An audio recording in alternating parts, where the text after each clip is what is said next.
Quem pode ler bem alto 1 Samuel capítulo 7, versículo 12? Então Samuel pegou uma pedra e a ergueu entre o espaço e Sem, e deu-lhe o nome de Ebenezer, dizendo: até aqui o Senhor nos ajudou.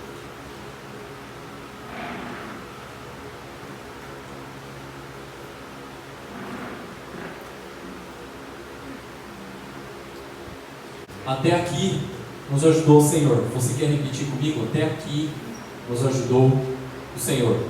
Até aqui nos ajudou o Senhor. Para deixar marcado, quer dizer para a pessoa que está do seu lado: até aqui nos ajudou o Senhor. Irmãos, essa é a palavra lida. Mas toda palavra lida, por trás dela, escondido, tem uma palavra dita. Muitas vezes nós temos a palavra lida e não conseguimos alcançar a palavra dita. Deus quer dizer algo com toda a palavra lida, mas muitas vezes nós só passamos e lemos, e aí só fica aquela letra, aquela palavra lida. Mas além do que a palavra lida, tem a palavra dita pela boca dele. Por isso que é importante, irmãos, a gente soltar as coisas um pouco e vai lá ouvir o que Deus quer falar. Porque quem ouve a voz de Deus não anda confundido naquilo que está fazendo. Quem ouve a voz do Senhor não fica inseguro naquilo que faz. E quando eu li essa palavra, eu escutei o Senhor falando algo específico para nós aqui em Agudos como igreja. Ele me disse que até aqui Ele nos ajudou, mas as coisas que Deus fez entre nós e através de nós foi para nos ajudar a chegar até aqui, nesse ponto que a gente está agora. Mas elas não são suficientes daqui para frente.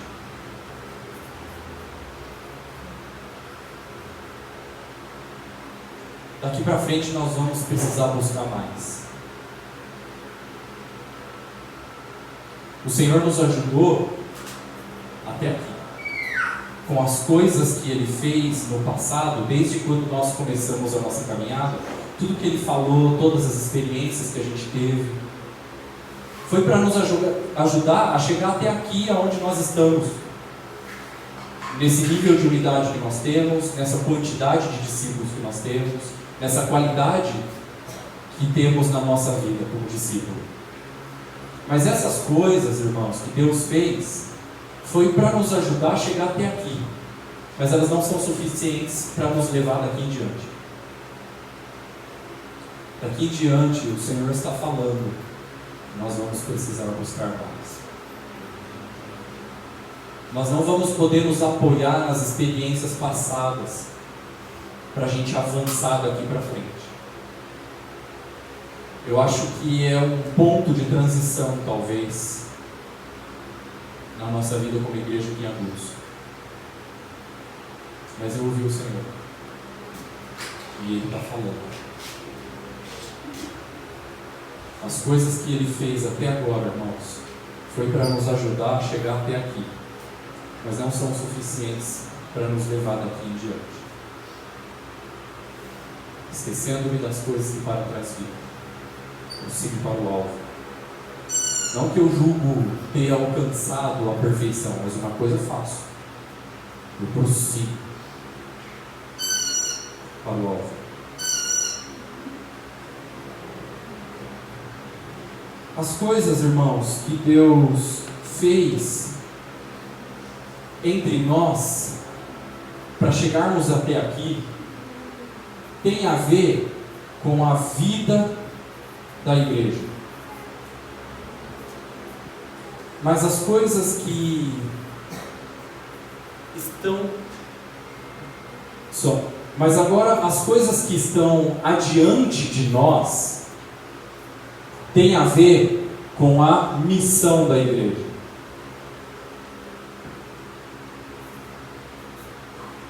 O Senhor está dizendo que para a gente avançar no desenvolvimento da missão, nós vamos precisar buscar mais. Nós vamos precisar nos dedicar mais, consagrar mais, orar mais, nos aprimorar mais, nos desenvolver mais.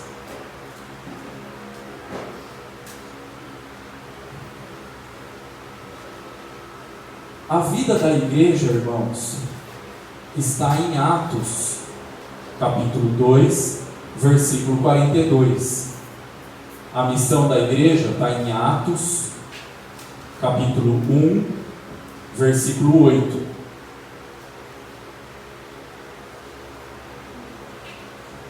Qual é a vida da igreja? Eles perseveravam em 4 coisas: na doutrina dos apóstolos, na comunhão, no partir do pão e nas orações. Qual é a missão da igreja? Sereis minhas testemunhas, não só em Jerusalém, mas em toda a Judéia, Samaria e até os confins da terra. As coisas que Deus fez, irmãos, na nossa vida como igreja aqui em Agudos, foi para nos ajudar até aqui no que diz respeito à nossa vida como igreja.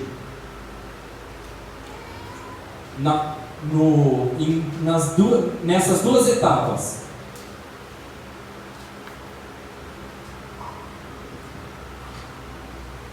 Conscientizar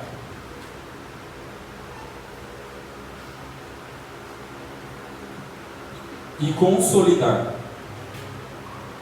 As coisas que Deus fez, irmãos, até aqui no nosso meio, diz respeito à nossa vida como igreja. O Senhor nos conscientizou e nos consolidou.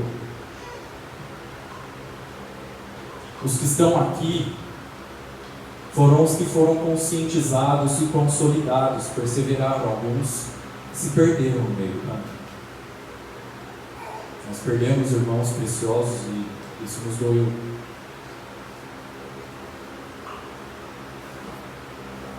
Mas Deus, Ele quer que a gente avance na missão da igreja. E isso tem a ver com equipar e enviar.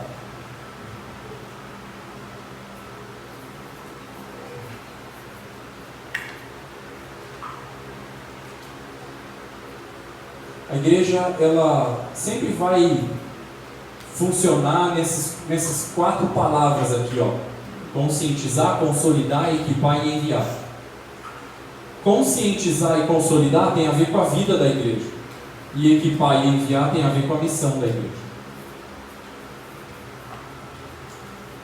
Irmãos, até aqui nós temos perseverado na doutrina dos apóstolos, na comunhão, no partir do pão, nas orações. É ou não é? Isso é uma bênção. Isso é precioso demais.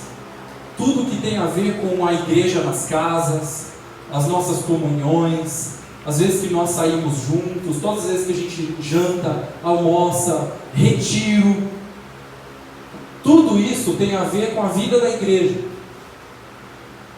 com a conscientização e a consolidação da nossa vida como igreja. Isso que Deus fez foi para chegarmos até aqui, onde nós estamos hoje, na data de hoje. Mas não são suficientes para a gente avançar daqui para frente, em direção à missão. O Senhor quer nos catapultar para a missão. Sabe aquelas catapultas? Para a missão. Sabe por quê, irmãos? Porque se nós só ficamos desfrutando da vida da igreja, comunhão, partir do pão, oração, louvor, retiro, se a gente só fica na vida da igreja, sabe o que vai acontecer? Nós vamos nos tornar uma congregação obesa, gorda e preguiçosa. E com a obesidade vem um monte de doença.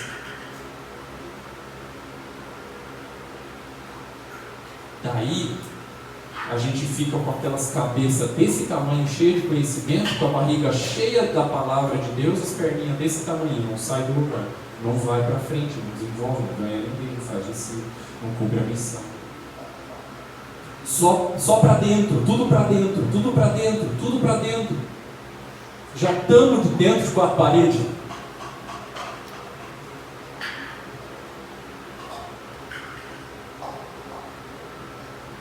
Eu para ouvir a voz do Senhor, não deu? Eu também ouvi. Nós precisamos, irmãos, nos aprimorar, nos concentrar e avançar na missão, para não nos tornarmos uma congregação gorda, obesa, preguiçosa. Agora que eu estou com a barriga cheia da palavra e com a cabeça cheia de conhecimento, eu que não vou visitar, que eu não vou nada. Agora que eu arrumei minhas finanças, eu consigo comprar um sorvete e assistir Netflix, eu não vou sair de casa para ir pregar o evangelho para ninguém, não. Agora que meu discipulador me ajudou a arrumar minhas finanças, agora eu consigo comprar tudo que eu quero, sento no sofazão lá e fico trocando canal. Eu que não vou pregar o evangelho na cabeça, não há problema com a cabeça. Aí eu quero só ver tirar a igreja dessa obesidade, dessa preguiça. Eu não saio mais. Irmãos, olha só, nós não podemos perder esse timing. Sabe, no jogo de futebol, não sei se as irmãs vão compreender, a bola vem quicando assim, ó, e você precisa pegar o tempo da bola para você chutar e fazer o gol. Se você perder o tempo da bola, ela passa e você perdeu o tempo da bola. Nós estamos nesse ponto, irmãos, a bola está quicando. A gente não pode perder o tempo da bola. Nós precisamos nos concentrar e avançar em direção à missão.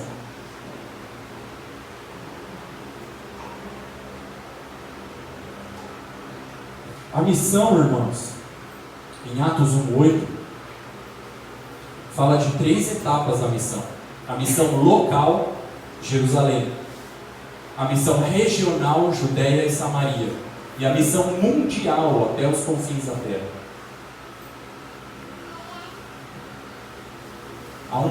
Há vários anos atrás, o Senhor me lembrou essa semana isso. Há vários anos atrás, o Senhor me deu uma palavra para a nossa vida aqui como igreja. Nós éramos pouquinhos irmãos na casa do Antônio. E o Senhor disse para mim que o Senhor ia fazer de Agudos um centro de missões mundial. Eu falei, puxa vida, tem certeza? E de uma certa forma, irmãos, Deus já começou a abrir portas das nações para nós.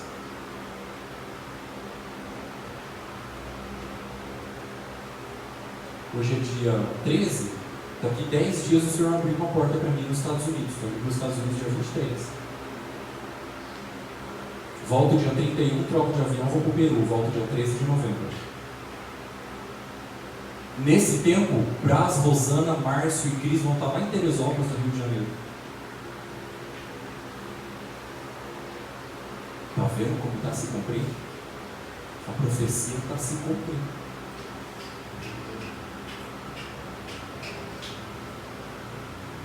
O Senhor quer que a gente avance em direção à missão.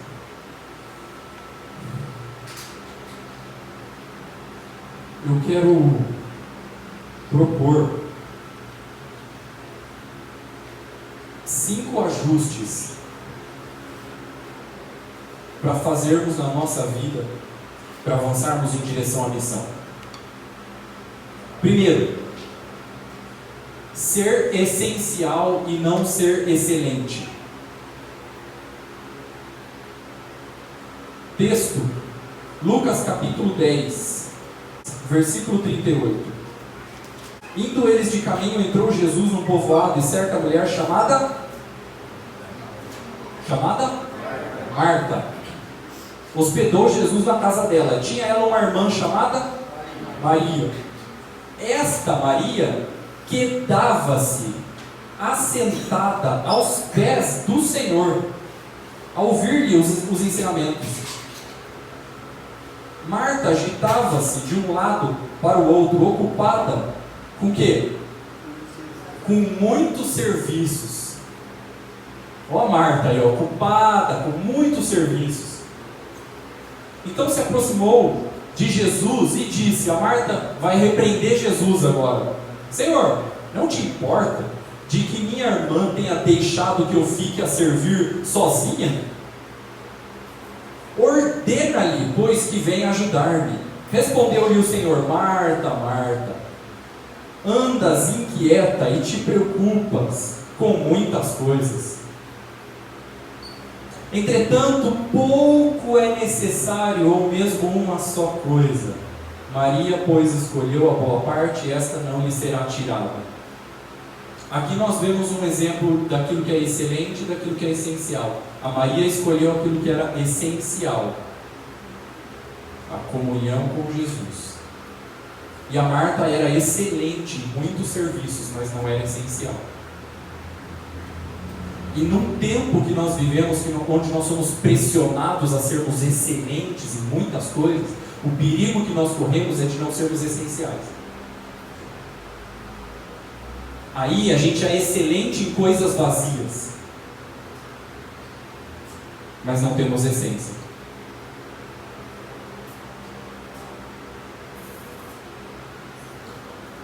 E para a gente avançar em direção à missão, meus irmãos, nós vamos ter que desfazer de alguns excessos na nossa vida.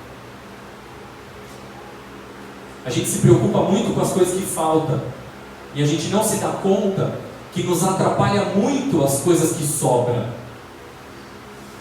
os excessos, muitos serviços, ocupado com muita coisa. E Jesus disse: poucas são necessárias. Não precisa de muito. Quem nos pressiona a ser excelente em muitas coisas é o mundo. Deus não. Deus nos indica a sermos essenciais. Maria foi essencial, escolheu a boa parte. E para a gente avançar, meus irmãos, daqui para frente nós precisamos ser essenciais. Fracasso é ter sucesso em coisas vazias, naquilo que Deus não mandou fazer.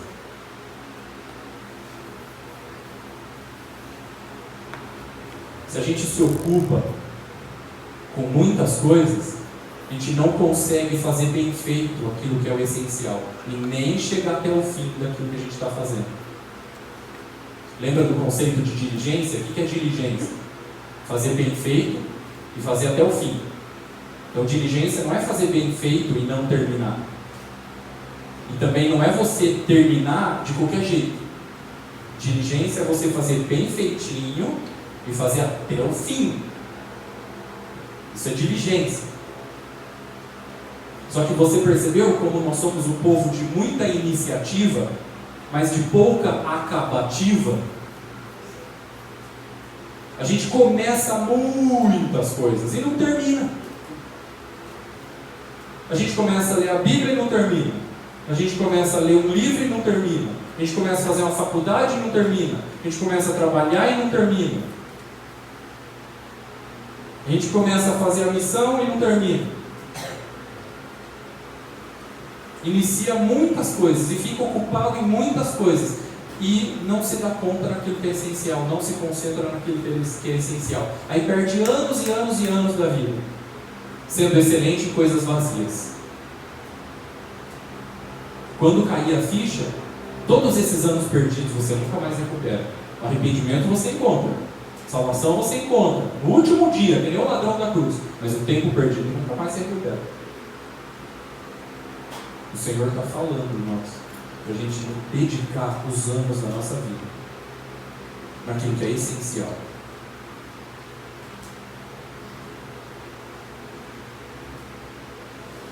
Nós precisamos nos desfazer daquilo que está sobrando na nossa vida, porque a gente está muito cansado para fazer a missão. de tanta coisa que está sobrando na nossa vida. Ah, vamos lá pregar o evangelho, estou cansado. Ah, vamos lá, não, estou cansado. Ah, vamos, não, estou cansado. Por que estamos cansados? Porque tem muito excesso na nossa vida. Tem muita coisa sobrando, está muito ocupado, tanta coisa vazia. Daqui para frente, irmãos, eu recomendo fortemente que a gente se desfaça dos excessos. Segundo ajuste que eu proponho para a gente avançar em direção à missão daqui para frente: ter mais relacionamento do que regulamento com Deus. Vou explicar mais. Êxodo capítulo 20, vamos abrir. O que estava acontecendo aqui, gente? O Moisés estava liderando o povo naquela peregrinação lá no deserto. É isso que está acontecendo aqui, ó. Olha o versículo 19. O povo disse para Moisés, olha o que o povo disse para Moisés: Moisés, fala-nos tu e te ouviremos, porém não fale Deus conosco para que não morramos. O que estava acontecendo? Pouco antes desses versículos, Deus tinha chamado o povo para o pé do monte, porque Deus queria falar com o povo. Deus queria fazer a sua voz conhecida. Eles iam ouvir o Senhor direto de Deus. Aí o que o povo fez? Ah, não, a gente não quer ouvir Deus, não. Põe um líder lá para falar, fazer o meio campo entre nós e Deus lá, e fala-nos tu, Moisés, mas não fala Deus para que a gente não morra. Sabe por quê? Porque toda vez que você ouvir a voz de Deus, alguma coisa em você vai morrer. Porque Deus te conhece.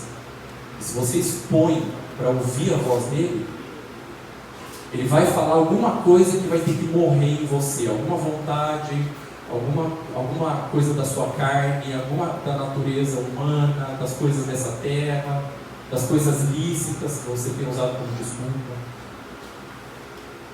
Por isso que o povo não quer ouvir Deus. Porque quando a gente ouve Deus, alguma coisa em nós morre. Tem que morrer. E Jesus disse que se o grão de trigo caindo na terra não morrer, ele fica sozinho. Mas se ele morrer, dá muito fruto.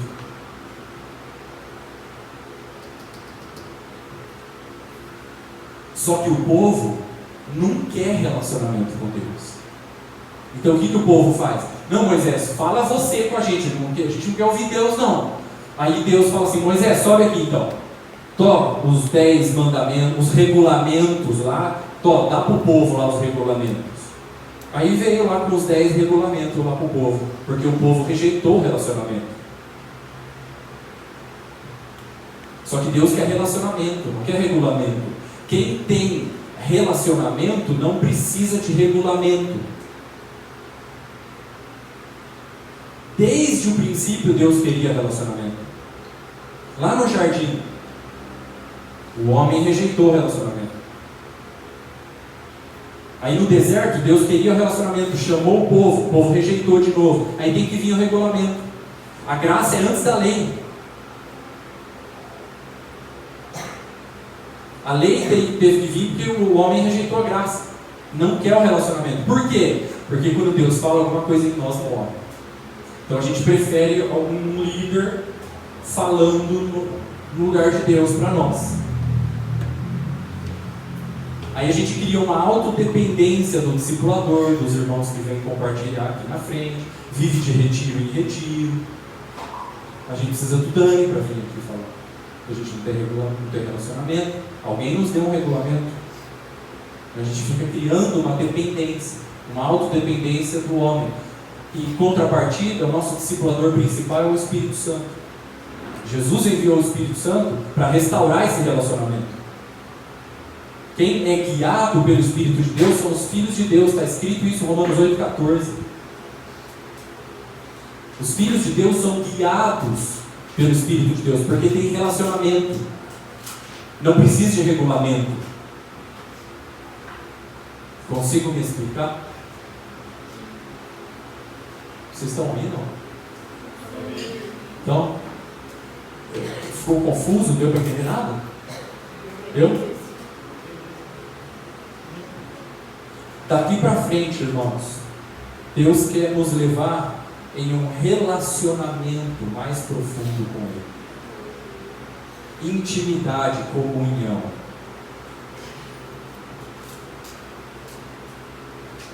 Mais do que os regulamentos, é o relacionamento com Deus. Comunhão, intimidade, ser guiado, ouvir a voz de Deus. Amém?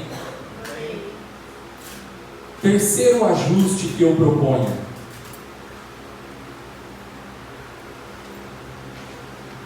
Discernir os tempos e as épocas. 1 Crônicas, capítulo 12, versículo 32. Dos filhos de Isacar, conhecedores da época, para saberem o que Israel devia fazer. 200 chefes e todos os seus irmãos sob suas ordens. O que está falando aqui? Que tinha 200 homens que conhecia a época, conhecia o tempo de Deus, e por causa disso eles sabiam o que o povo de Israel, o povo de Deus, tinha que fazer ou não. Nessa nova etapa, irmãos, da nossa vida como igreja, daqui em diante, nós vamos precisar ter mais feeling, mais sensibilidade, mais discernimento ao tempo de Deus, aos tempos e às épocas, para a gente saber o que Israel, o que a igreja, o que nós temos que fazer. Aqui profetizou 200 homens. Tem alguns aqui entre nós, homens e mulheres, que Deus vai levantar com discernimento, com sabedoria, que conhece o tempo e a época e sabe o que Israel tem que fazer. Deus vai levantar pessoas. Alguns dentre nós seremos levantados por Deus para conhecer o tempo e a época de Deus.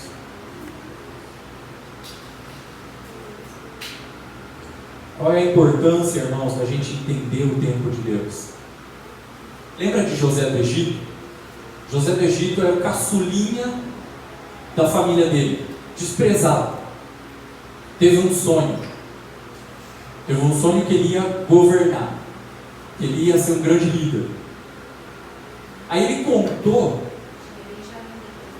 O Benjamim era o mais novinho, né? É verdade, era o José e o Benjamim. Gente, desculpa, ele não era o caçulinha, era o Benjamim, era o mais novinho. O José era o penúltimo.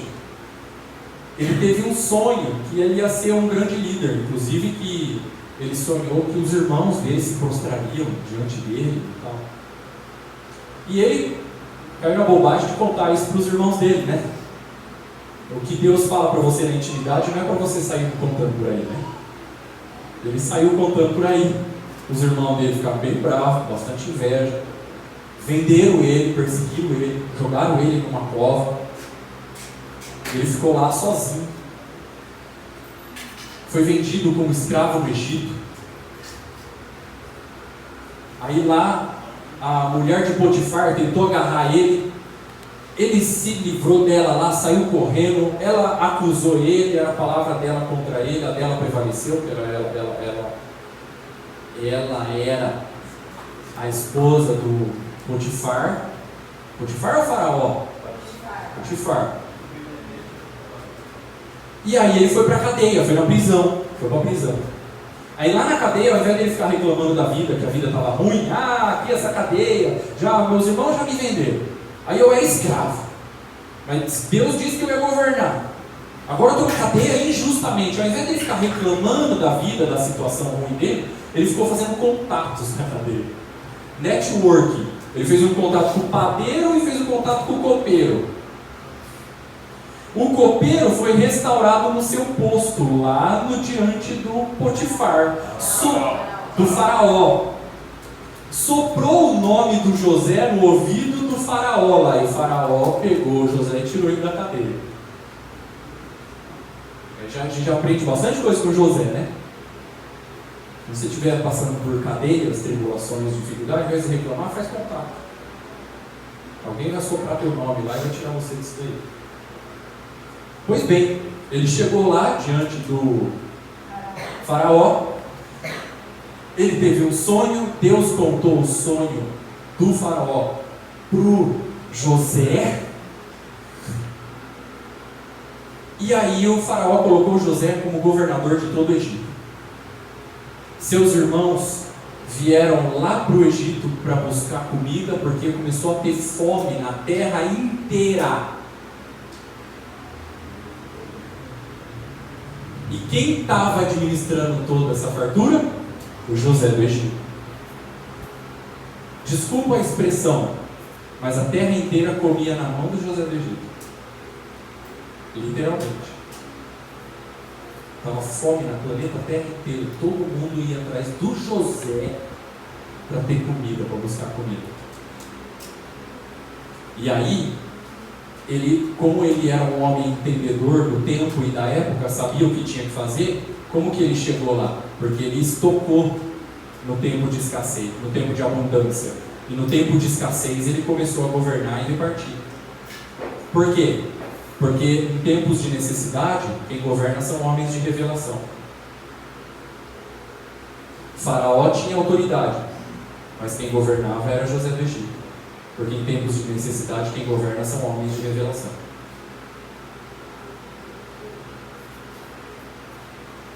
E Deus quer levantar aqui no nosso meio homens e mulheres de revelação, que conhecem os tempos e as épocas, e que vão fazer diferença ali onde você está. Lá no seu trabalho, onde você estuda, na tua casa, na tua família. É ali que Deus vai usar. Você precisa soltar as coisas um pouco e vai lá ouvir o que Deus quer.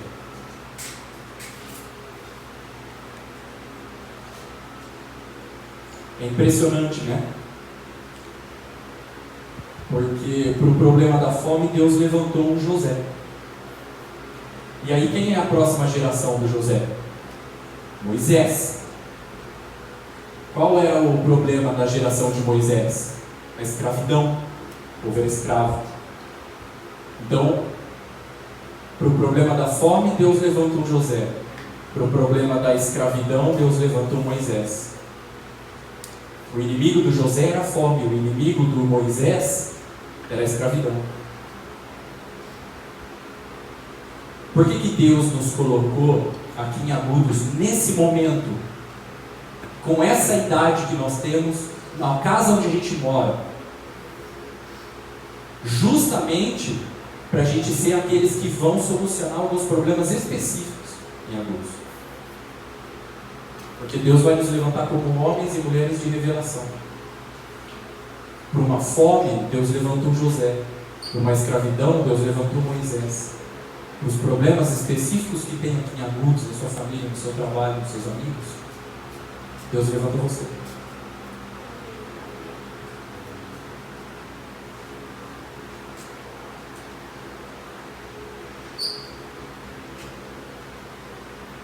Amém, irmãos? Amém. Quarto ajuste que eu proponho para a gente avançar daqui em diante. Se preparar. Nós precisamos, irmãos, nos preparar. Texto, Salmo 144. Bendito seja o Senhor, rocha minha, que adestra as minhas mãos para a batalha e os dedos para a guerra. Então você vê que Davi, ele estava orando para Deus treinar as mãos dele. Ele estava pedindo para Deus adestrar os dedos dele. O que ele estava fazendo? Ele estava se preparando, ele estava se antecipando para alguma coisa que ele esperava.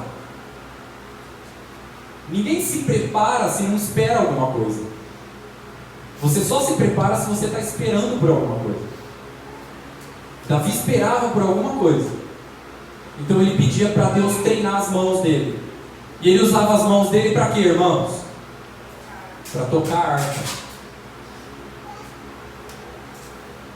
E aí o que aconteceu? O rei de Israel estava endemoniado, Saul. Aí ele mandou dizer em toda a nação de Israel: quem que tem habilidade para tocar harpa? Ah, o Davi. Chama ele para entrar no palácio, então. Por que Davi entrou no palácio? Porque ele estava preparado, ele desenvolveu uma habilidade específica. Tem lugares que você só vai entrar se você tiver uma habilidade específica. Se Davi não tivesse essa habilidade com a harpa, ele não entraria no palácio. Só entra em palácio quem tem habilidade específica. Eu proponho que a gente desenvolva habilidades. Proponho que a gente se torne especialista em algum assunto da palavra. Eu vou me especializar em dons e ministérios. Eu vou me especializar em casais. Eu vou me especializar nos fundamentos. Eu vou me especializar. Eu vou aprender um idioma. Eu vou aprender a administrar minhas finanças. Irmãos, eu só vou para os Estados Unidos agora porque eu aprendi a desenvolver uma habilidade de administrar finanças, senão eu não ia. Porque tem portas que você só entra se você tiver desenvolvido uma habilidade antes. Só entra em palácio quem tem habilidade específica. Eu só vou para o Peru porque eu sei falar espanhol. Senão eu não ia. Tem portas que Deus quer abrir na tua vida que você só entra se tiver habilidades específicas.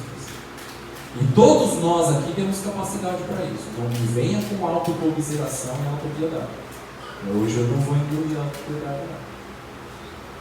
Todos nós aqui, eu não sou especial do que ninguém aqui, irmãos. Eu sou igualzinho a todo mundo. Eu não sou especial. Eu não tenho mais unção. Eu não tenho mais Espírito. Eu tenho 80% do Espírito Santo e você tem 60% do Espírito Santo. Como é que é isso? O Espírito Santo vem com tudo ele inteiro. E você em mim. O mesmo Espírito está em você, está em mim. O que pode ter acontecido é que pode ser que eu tenha treinado mais. Tudo bem. E é isso que eu quero estimular você. Treina. Se prepara. Deus, adestra minhas mãos. Me treina. Me treina para fazer um discípulo. Me treina para profetizar na reunião. Me treina para fazer um trabalho específico em apoios. Eu vou mapear os problemas de Agudos. Para cada problema, Deus levanta um homem e uma mulher de revelação aqui. E eu treino habilidades específicas para resolver, para entrar ali com o reino de Deus. A oportunidade, irmão, só aparece para quem está preparado. Pior do que a oportunidade não aparecer é você não estar preparado para ela quando ela chegar. E o Senhor está falando, é hoje, é agora que você tem que começar a se preparar. Já, é imediatamente. Não é amanhã. Não deixa para amanhã. Não deixa.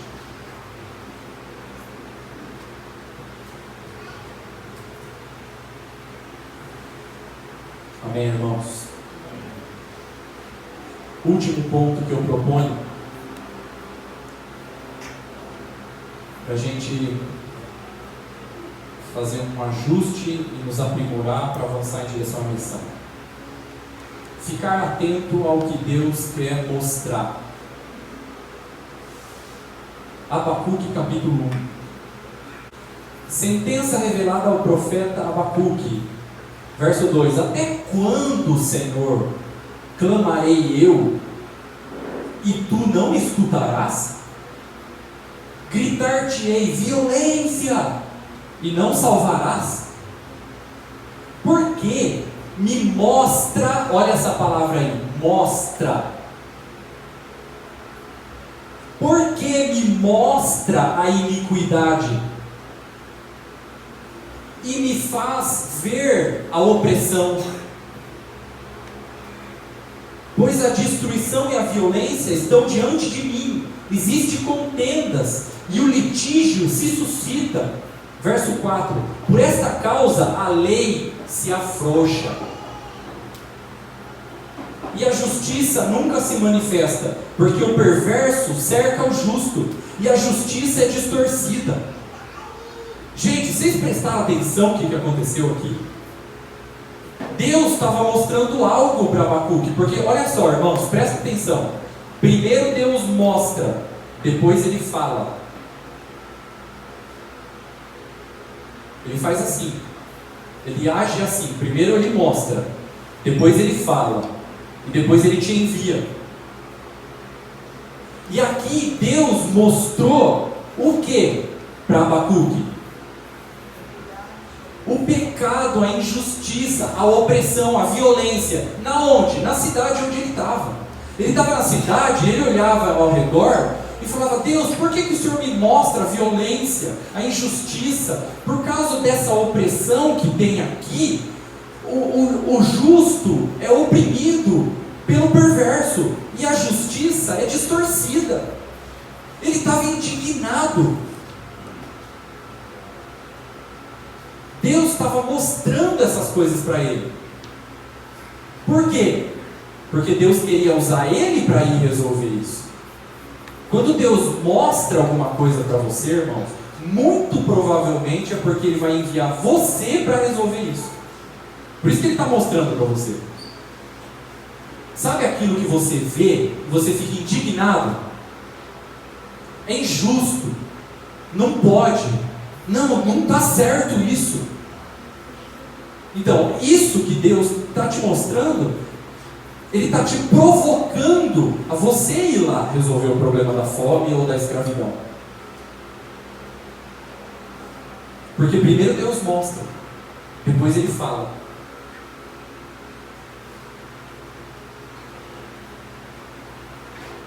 Há muitos anos atrás, eu estava trabalhando em determinado lugar e eu estava pregando o evangelho para o meu companheiro de trabalho.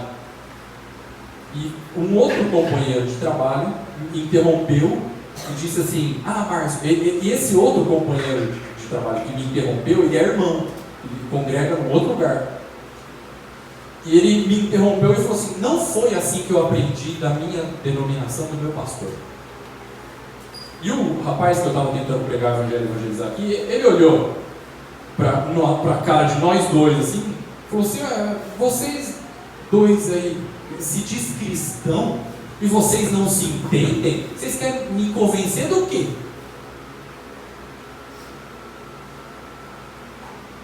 E nesse dia eu fiquei muito mal. Eu fui embora. Eu chorei em casa. E eu ouvi o Senhor falando, João 17, a fim de que todos sejam um, para que o mundo creia.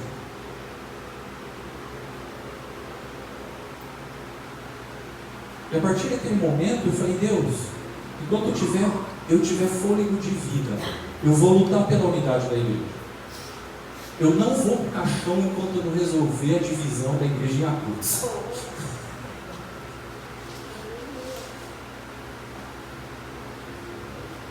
Deus me mostrou algo, Ele me provocou e depois Ele falou.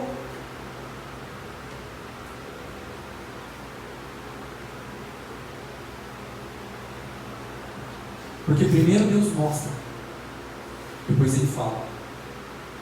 E se Ele te mostra um problema, um pecado, uma injustiça, uma coisa que está errada, muito provavelmente Ele está provocando você para ir lá trazer o reino de Deus para essa situação que Ele te provocou e te mostrou.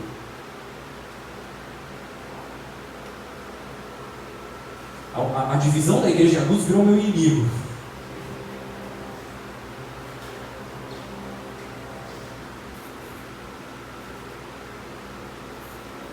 Porque para o problema da fome, Deus levantou José. Para o problema da escravidão, Deus levantou Moisés. Os problemas que tem aqui em Agudos, Deus levanta você, eu. Ele está te chamando. Ele quer usar a tua vida.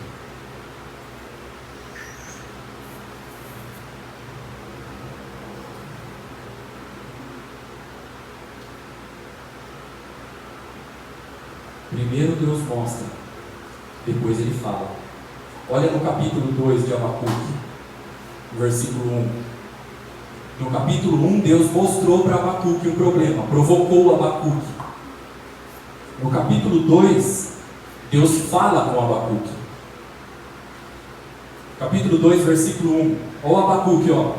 Por-me-ei na minha torre de vigia, colocar-me-ei sobre a fortaleza e vigiarei para ver o que Deus me dirá. Olha essa palavra aí, ó, dirá. Porque primeiro Deus mostra, depois ele fala, depois ele diz. No capítulo 1, versículo 3, tem a palavra mostra. No capítulo 2, versículo 1, tem a palavra diz. Primeiro Deus mostra, depois ele fala. Para ver o que Deus me dirá e que resposta eu terei à minha queixa. Então o que aconteceu? Deus mostrou um problema na cidade onde Abacuque estava. E provocou o Abacuque. Só que o Abacuque, ao invés dele sair resolvendo com as próprias mãos, o que ele fez? Ele se colocou na torre de vigia, ele foi orar. Ele foi perguntar para Deus, ele foi ouvir a voz de Deus, ele soltou as coisas e foi lá ouvir o que Deus quer. Porque se ele te mostrou, agora a gente precisa ir lá buscar. E aí, Senhor, como que faz então?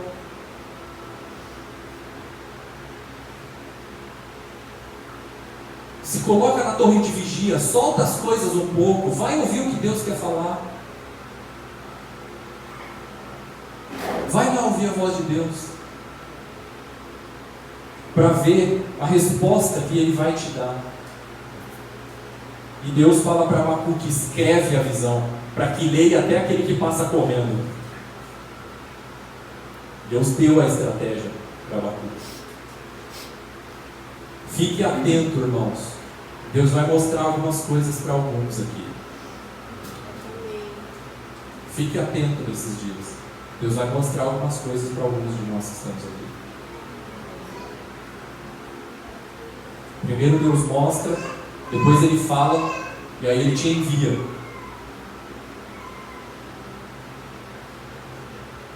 O inimigo de Abacuque era a opressão, a injustiça. E para o problema da injustiça, Deus levanta um Abacuque. Quando Deus te mostra, irmãos, alguma coisa, Ele vai te dar informações privilegiadas sobre esse assunto. Lembra de Noé?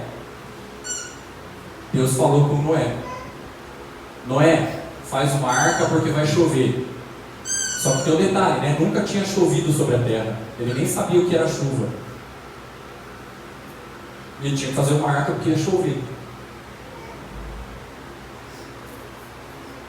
E foi uma informação privilegiada que ele recebeu. Porque através dessa informação privilegiada que ele recebeu de Deus, ele salvou ele e a família dele.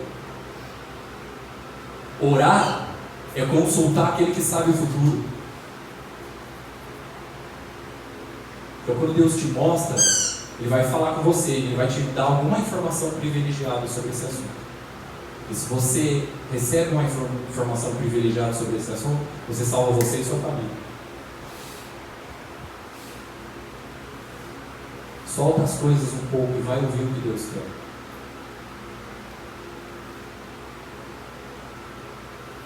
Lembra de Abraão? Abraão, sai da tua terra e vai para uma terra que eu vou te mostrar. E ele estava na terra dele lá, cheio de gado, cheio de bens materiais, estava na casa dele lá, cheio das riquezas dele lá. Sai da tua terra e vai para uma terra que mana leite e mel. Ele chegou lá, era um deserto. Por quê? Abraão tinha que entender que Deus não estava dando aquela terra para abençoar Abraão. Deus estava dando Abraão para abençoar aquela terra. O leite e mel estava dentro dele, o que ele carregava. Ele que tinha que abençoar aquela terra. Por que Deus te colocou em Agudos, irmão? Não é para Agudos abençoar você, é para você abençoar Agudos. Com aquilo que Deus te mostrar e falar. O que você tem feito por essa terra? Agudos, onde você mora.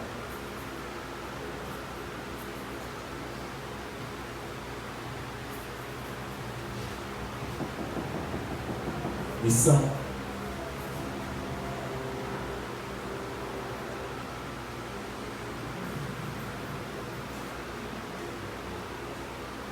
Amém, irmãos? Deus vai mostrar algumas coisas para alguns aqui. E vai provocar você a trazer a solução. Deus quer usar a tua vida. Deus levanta a pessoa da lama, do pecado, mas não levanta ninguém que dá desculpa. Se eu fosse casado, se eu fosse solteiro, se eu fosse casado eu faria a obra de Deus, porque solteiro não dá para fazer. Aí casa, agora eu não tenho tempo para fazer a obra de Deus, porque eu tenho que cuidar da mulher e dos filhos. Se eu tivesse trabalho, eu faria a obra de Deus, porque eu preciso de dinheiro para fazer a obra de Deus. Aí começa a trabalhar, agora eu não tenho tempo para fazer a obra de Deus. Se eu tivesse desempregado, eu faria. Se eu tivesse carro, eu faria a obra de Deus. Porque precisa se locomover, né? Aí a hora que consegue um carro, não sai do shopping, não faz a obra de Deus. Eu estou ocupado, me divertindo. Isso é uma autossabotagem. Fica colocando um ideal que nunca chega, só para ficar procrastinando. E Deus, irmãos, Ele está falando que Ele quer que a gente cumpra a missão.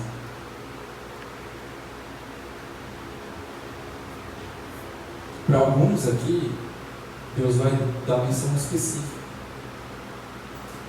Vai mostrar algo, vai te provocar e vai falar.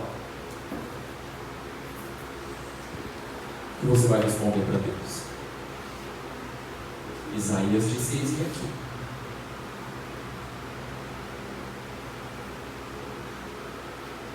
Que tal se a gente orar um pouco?